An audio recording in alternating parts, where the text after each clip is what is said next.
Well,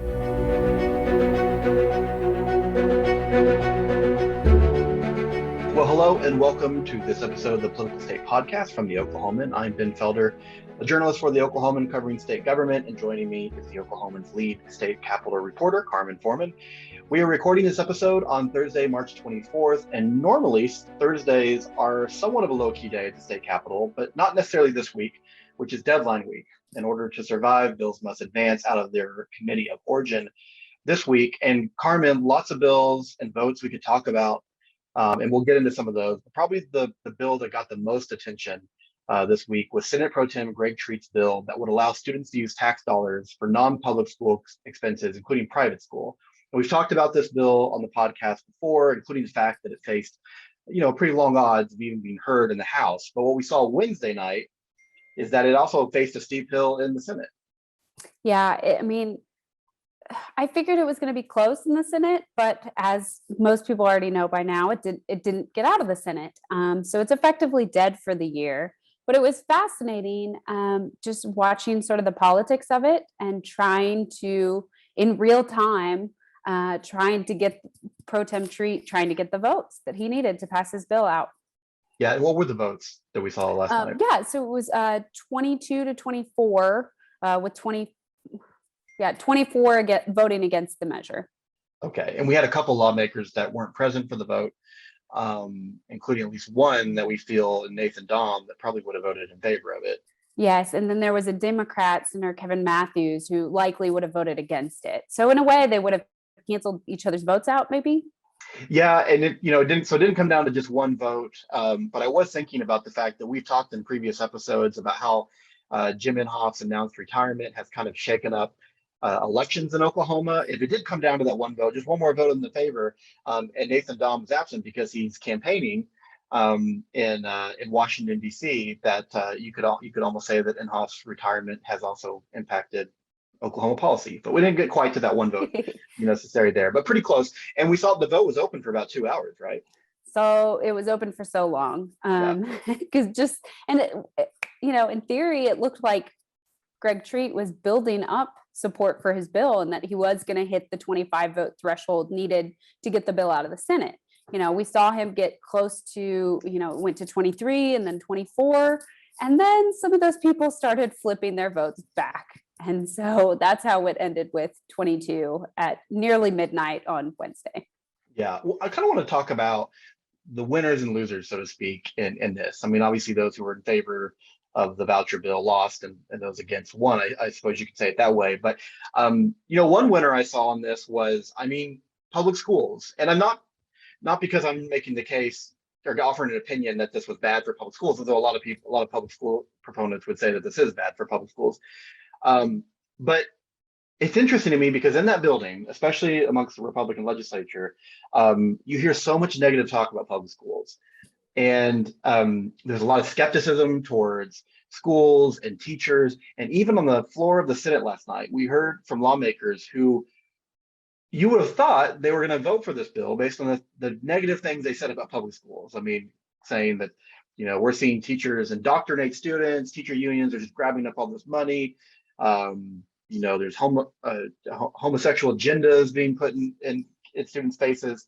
But at the end of the day, a lot of those lawmakers ended up voting against it. And I think that shows kind of the power that public schools still have. I mean, we've talked about this dynamic that in a lot of these rural communities, if you're a rural lawmaker, the state superintendent is probably somebody that you got to know pretty early on to kind of build some name credibility. You probably know the school board. You probably advertised in the local football program. I mean, you're really connected to the local schools. And so it wasn't surprising to see some of these lawmakers, especially from rural areas, vote against it. And then if you're a lawmaker from the suburbs, I mean, you probably moved to the suburbs for the schools, but in doing so, you were saying that other schools were not good enough for your kids. So maybe there is a little bit of a belief that the school system is flawed. Anyways, I just thought it was interesting, and it's easy to think that public schools and public school advocates have little power these days. And I'm not comparing the two events, but when you go back to the teacher walkout, I mean, teachers were able to get a pay raise with the threat of the walkout. And then this vote yesterday, just at least, I don't know, public school advocates seem to still have a little bit of clout. Yeah, absolutely. When I was just sort of hanging out in the gallery watching as this vote was open for like 2 hours, one House lawmaker from a rural district basically said, he was commenting on the fact that, the pro tem was kind of trying to sway certain senators right before our eyes, trying to flip them. They had voted no, but he needed a couple more votes. And this House lawmaker was basically saying, what I would do in this situation is I would text my superintendent, my local superintendent. I would say, what do you want me to do? And then whatever they say, that's what I'm going with. And if anybody comes to try to twist my arm about it, I'm going to show them the text message on my screen and say, this is what the public schools in my district want from me. Yeah, I mean, there's many of lawmakers who are critical of superintendents, a lot of conservative think tanks that are critical of superintendents, but superintendents hold a lot of power in their towns. I mean, they really do. And I think that's an interesting, anecdote that you share from last night. It's easy to say that Greg Treat lost. I mean, it was his bill and he lost. Although I don't know that it was an embarrassment for him, right? I mean, I think he was able to kind of say, hey, I'm advocating for an issue I believe in. And most of his colleagues, at least in the Republican caucus, who voted against it, said that they appreciated what he was trying to do. So I don't know that I would call this a huge embarrassment for Treat. No, absolutely. And I think it's viewed more as like a valiant effort from supporters of his in this bill. And everybody, like we saw Ryan Walters, we saw Governor Stitt, we saw all these groups coming out and just praising Greg Treat, even though the bill failed. And the thing is, and we've talked about this before, it's hard to pass major reforms in government in 1 year. And you know what? Treat's got a couple more years up here. He doesn't have another election to face. So he doesn't have to deal with the political pressures that can come from that. Although, as the pro tem in a fairly Republican district, he'd be pretty safe regardless. But, he can come back and try again next year. And and we'll probably get to this, if not later this session through some other means. But, I would expect this is not the last we've talked about this school choice measure or, taxpayer dollars following the student. Yeah. Well, as you said, I mean, there are some legislative jujitsu moves that they can kind of perform later on, and we'll just kind of save that for down the road when we get to it, because then obviously we'll have lots to talk about if it reappears. Was this an embarrassment for the governor? I mean, he advocated for this heavily in his State of the State. He's been promoting it heavily, online and to local media. He's not the author of the bill, but he pretty much attached himself to it pretty closely. He did. I don't know that I would say it's an embarrassment for the governor. Maybe it was something he wanted to tout on the campaign trail and now he can't. But I think he has probably plenty of other topics that he can turn to in an election year and say, look at me, I cut taxes, or look at me, I cut taxes 2 years in a row, or any number of other things that he can turn to. So I don't necessarily see it as an embarrassment for the governor. I know some people on the public school side of things, and maybe Joy Hoffmeister sees it as like, in your face, take this, Governor Stitt, but I don't necessarily see it that way. Well, is this an issue you think he'll bring up on the campaign trail? I mean, you would think that he would tell voters, hey, I tried this year, reelect me, I'm going to try again next year. But I mean, if it didn't pass the Senate, it wasn't even going to get a hearing in the House. And we've talked about this before. A lot of these rural communities are against this. I mean, he had a lot of support in the rural communities when he won election the first time. And I don't think this issue is enough I can envision a lot of Republicans saying, okay, I don't agree with you on this governor, but I'm going to vote for you. It's not enough to make me vote for the other person, which in this case is likely to be Joy Hoffmeister, the state superintendent. But I imagine she's going to try to make this a campaign issue, saying, hey, if you weren't in favor of this voucher bill, don't reelect the guy that's been promoting it. Yeah, I think it's complicated, right? Because all those rural areas that really supported Stitt his first time around, and those same areas that he needs to win re-election, I think we saw in the Republican senators that voted against the bill last night or on Wednesday, those are the rural areas that Stitt needs to support him still. And it's hard to say that if he would still have as strong of support if he was able to pass, this major school choice reform. Yeah, but a win for Hoffmeister, the state superintendent, maybe a small one, maybe from a campaign perspective. I mean, definitely gives her, another opportunity to speak up and to get her kind of response on an issue of which she was strongly against this, said that it would be a public school killer. Yeah, I would say it's probably a win for Hofmeister. Just it's another chance to show her differences between the difference between her and Governor Stitt. And this is a strong issue. And, like we've talked about before, she's likely to go into campaign season and try to pitch herself as the education candidate, as the one who cares about public education in Oklahoma. Yeah, well, we saw the last Democratic candidate 4 years ago try to build himself up as the education candidate. It didn't work, but the Democrats, or at least Hofmeister, is going to double down on that strategy and try it again. Maybe the other loser is advertising, the industry here, because if this bill did pass the Senate, went to the House, we probably were likely to see some more ads targeting House members to try to get them to change their minds on approving this voucher bill. But we'll see. Like we said, there's nothing's ever dead in that building. Even when it appears that it is. And I thought of one other winner. I know that I guess the Oklahoman got some ad revenue from all those attack ads, and then all the local TV stations certainly, and the TV stations in Atoka, they benefited. Yeah, that's what I'm saying. But now that if the issue's gone away, then there's no more runway for those ads to come back. But maybe they'll find something else. So that was probably the bill that got the most attention, but there were a few others that also were kind of note.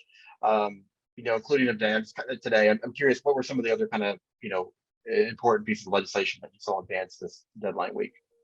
So ones that advanced, there's a very oh man, I could take probably hours to explain this, so I won't. There's a very complicated law enforcement consolidation bill that advanced out of the Senate today, and basically it's still total work in progress. But I think that'll be a big talking point the rest of session. We saw once again that the House advanced bipartisan data privacy legislation from Representatives Colin Walkey and Josh West. My understanding is that the state chamber is still not a fan of it, but it, just like last year, it goes to the Senate. Maybe the Senate will take it up, maybe not. We saw a bunch of medical marijuana reforms go through the House. Anti-abortion bills, we've talked about those before. We saw more of those advance. That's kind of the highlights I can think of off the top of my head. I know I'm missing things though. Yeah. And if you wanted to talk about things that died, I've scattered notes all over my desk of Post-its where I've just written on scraps of paper like, oh, this died. Oh, this died. Okay, we'll talk about the death of bills here in a moment. And voting's still going on. Listeners can probably hear the bells chiming in the background, which indicates votes. There was a transgender athlete bill that passed today. The interesting part about this, one, it's part of a rise of similar legislation we've seen across the country that would ban transgender women from competing in high school sports. This bill did not get a hearing on the Senate last year. Pro Tem Treat said that it wasn't something that he saw addressing any kind of problem, or at least he didn't see there was a problem that needed this solution. But today we saw it advance with his vote. And I think it speaks to how this culture war issue continues to just, kind of grow in intensity, I guess. I don't know a better way to put it, but that advanced today, right? Yeah, it did advance, and now it's before the governor. Honestly, even when this podcast airs, maybe the governor will have made a decision, who knows? But yeah, it's interesting to me that just this week we saw two other Republican governors veto a similar bill. That's the Republican governors in Indiana and Utah. And I saw the governor of Utah's letter, his like 4-page veto letter was just like going around the internet left and right. I've never seen a governor write that much in a veto message. It was very thorough in explaining his thoughts. So it'll be interesting to see what Governor Stitt does. My hunch would be that he signs the bill. Yeah, I think that's right. And it'd also be interesting to see. Last year we saw the NCAA kind of make a veiled threat that they might pull some events from states that pass legislation like this. I haven't yet seen that. I know we maybe have some colleagues in sports that are kind of keeping their ears open for that one. But yeah, that bill moves to the governor, and so now we'll just kind of have to wait and see what Stitt does. Okay, so bills that died. What are some of the big ones that are not advancing? Okay, so sports betting is dead. Sounded like it didn't really have a shot in the Senate. I know that Pro Tem Greg Treat previously said that he kind of wanted to use the idea of allowing casinos and tribes to do sports betting as a bargaining chip to get more in the compacts for the state. And I'm not so sure this legislation did that. And then there's the whole complicated issue of, well, is Governor Stitt going to sign on anything having to do with the tribes or improving the tribes' revenues?